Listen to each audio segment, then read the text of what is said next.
What up, y'all? It is Alex, and today we are doing 3/Rhubarb by Aphex Twin. I didn't realize that these tracks had actual names. Is that the case? I thought it was just number one, number two, number three, number four, etc., etc. Comment below if you know, because I'm not really sure what's going on there. But all right, it's this one.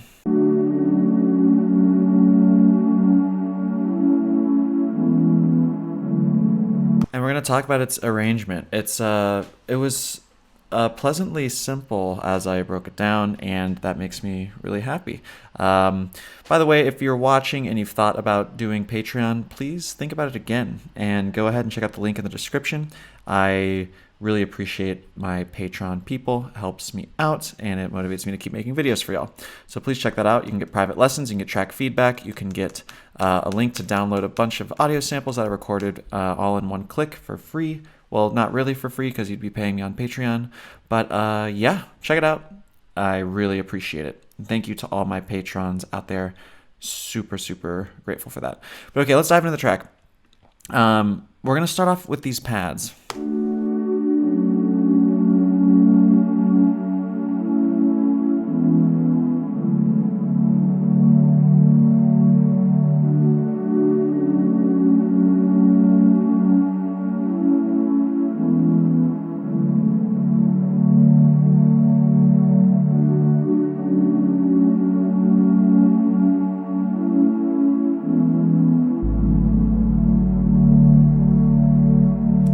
Okay, I want to point something out real quick. First, I know these are off a little bit, but sorry, I'll just deal with it. I think I started fixing it on later, but so these opening pads. Sorry that I feel like I was a little mean to you just a moment ago, but these pads are cool. They're really nice and light, and they just kind of help set the tone for this track. And also, I really like how you can kind of think of this track as having three melodies that play off of each other with the intermixing of bass and feedback. We'll talk about bass and feedback more. But yeah, so these are, even though these are chords, it does like give us like a nice melody to listen to. The do do do do do. And yeah, so we're just gonna repeat that a few times. Then we're gonna have the introduction of the bass here.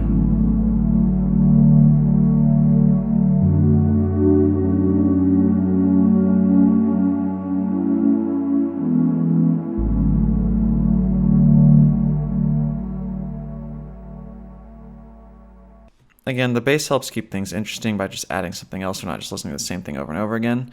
This pause is nice because it gives us a moment to like breathe and wait.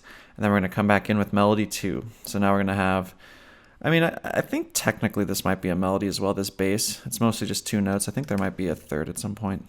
But yeah, we kind of have these 2 nice melodies playing off of each other as well as the bass. If you want to count that as a third, you can. But I think.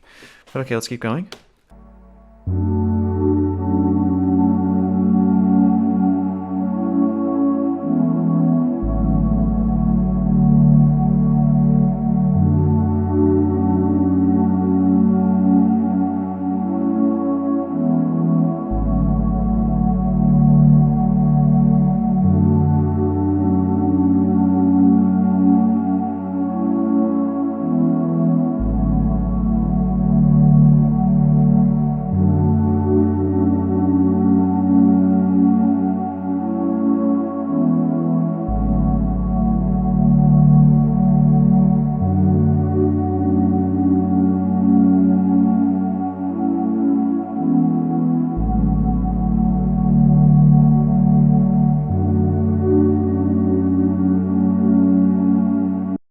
Okay, so the track keeps progressing. We groove with this for 4 cycles where we have that new melody coming in. And I made this feedback because I'm pretty sure this is just based off of this. I'll show you a quick way to get feedback really quickly. But I want to point out, if you've watched a lot of these other videos, especially with a lot of techno tracks, a common thing I talk about, I guess actually probably with most genres of tracks we've broken down, or at least most of the tracks we've broken down, how about that? It's very common that throughout the duration of the song you have some elements at play. Like in this case we have this blue, this yellow, this orange-ish brown, this blue. You also have the pink as well, and you kind of just get different combinations of these things. And so as a listener, you get different combinations of stuff to listen to, which makes it kind of like you're getting new experiences. For example, we've never had blue and yellow before, but we get it right at the end here.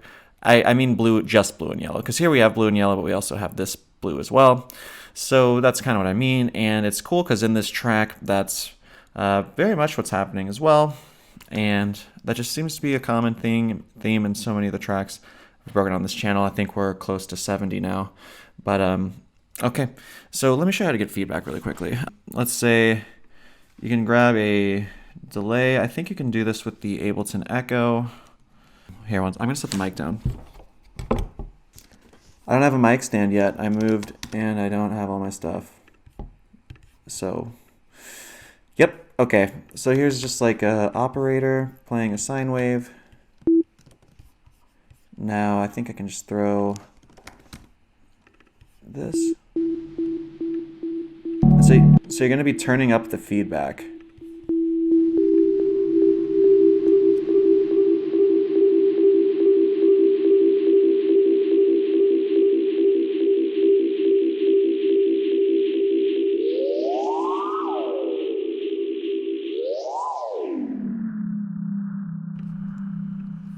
But yeah, so if you want to, you can open up another track to master, record, and if you wanted to like record some feedback, you could do something like this.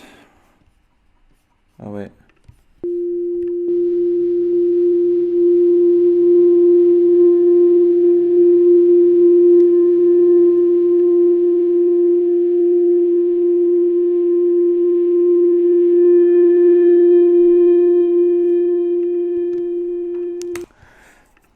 All right, so there's some feedback for you. All right, so I like how the use of feedback in this track is nice, and it's kind of helping give us some more variation with what we can listen to. And yeah, so let's go into this part again.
All right, so I wrote feedback up here because we get that melody back, but we also have the feedback happening at the same time. I maybe could have made these pink. Maybe that could have been nice visually, but hopefully you get the point here. And it looks like the pads up top are getting a little bit stronger. I think right around here I noticed, I think we have some more coming in, which makes sense because we're kind of repeating the same thing a lot, and so it would make sense to add a little bit of extra of something just to, you know, add some spice to the game.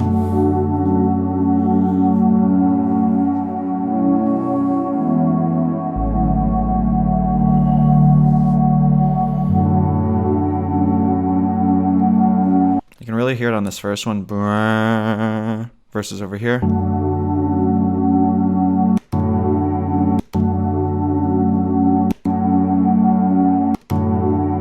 Hopefully you can hear that. But yeah, it could technically be a second track, but I'm putting it in the same because it seems pretty similar to me.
So simple, right? Now we're just adding another melody, and we're just still cruising.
Cool. So I made this pink because I thought there was more feedback when I first heard it, but maybe I'm actually not so certain about that. So I don't worry too much about feedback lots, if you see that. It's probably more just like feedback. But yeah, if you notice, we started to get the introduction of this note in the bass line. Oh, I actually didn't hear it there. Right.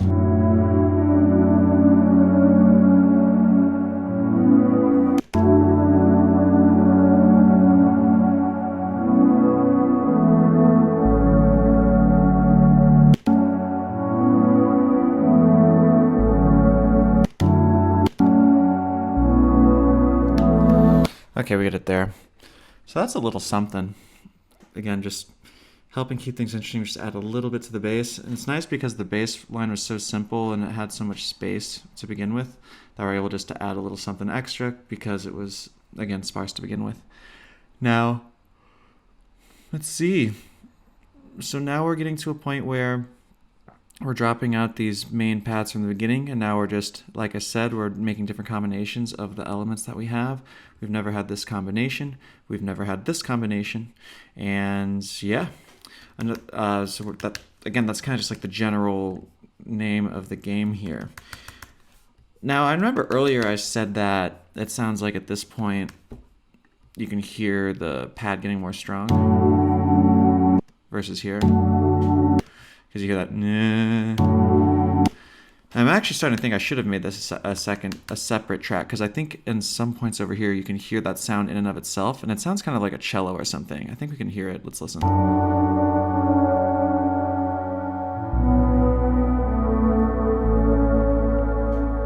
Like right there.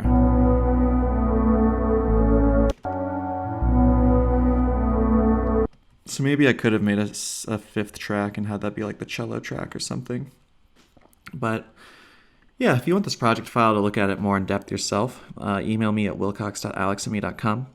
And again, please consider checking out the Patreon, because, you know, I'm probably not going to be able to monetize this video, almost definitely not. And that's the case with almost all the breakdowns. And so I just really appreciate it. If you're able to chip a couple bucks, that'd be cool. All right. But yeah, there's not a whole lot else that I want to say here, because I was mostly just trying to take a look at this arrangement because, like many of you, I love this ambient album, and I don't know if I've ever broken down one of the tracks before, and sometimes it just seemed like, oh, how would you construct these tracks? They seem so airy and all over the place in a way, to me at least. But it was kind of fun breaking this down, saying, wow, this is actually, in some respects, incredibly simple in terms of the concept and the layout. So, yeah, again, just get your sounds sounding nice, create different combinations of them in like a beautiful way, and that's a very macro idea of what's happening here. Oh yeah, but let's keep listening. There's a couple other details we can bring up, but that's kind of the main situation. Again, if you have some like fun facts on this track you want to share, or any thoughts on this breakdown, go ahead and comment below. All right, let's keep going.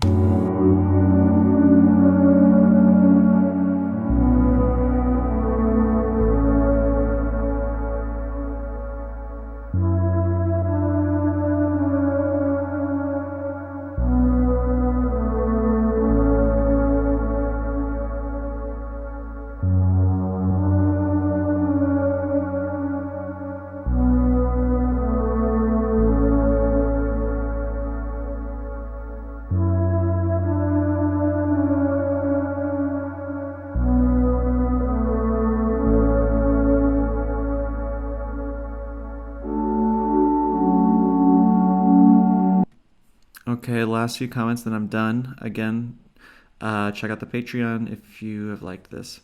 At this point, the filter opens up a little bit on the bass. I just like that because that shows that there's like, it feels like there's some like human element at play, some irregularities happening within the repeating thing. And you also get that with the feedback, how it's kind of coming in and out. So if you never try and make like human sort of vibes, I'm using that word in a, think of that word in a very general way, of course. You're a human, I assume, if you're watching this.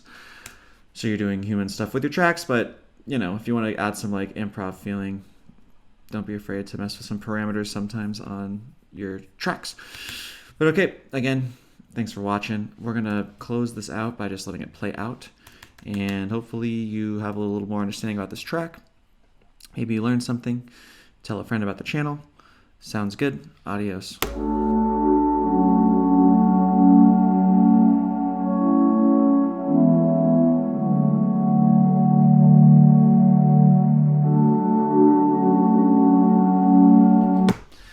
I was premature. I'm sorry. So, I mean, you probably already got it. But this transition from here to here is just incredible, right? So if you are going to try and make a track like this, and you got your loop, and it's structured in a similar way, you know, don't be afraid to go with a really big change where you just cut off everything that's happening and bring in new stuff that's happening with no overlap. Maybe that would work for you. Maybe not. Who knows? Okay. Now I'm gone. All right. Here you go.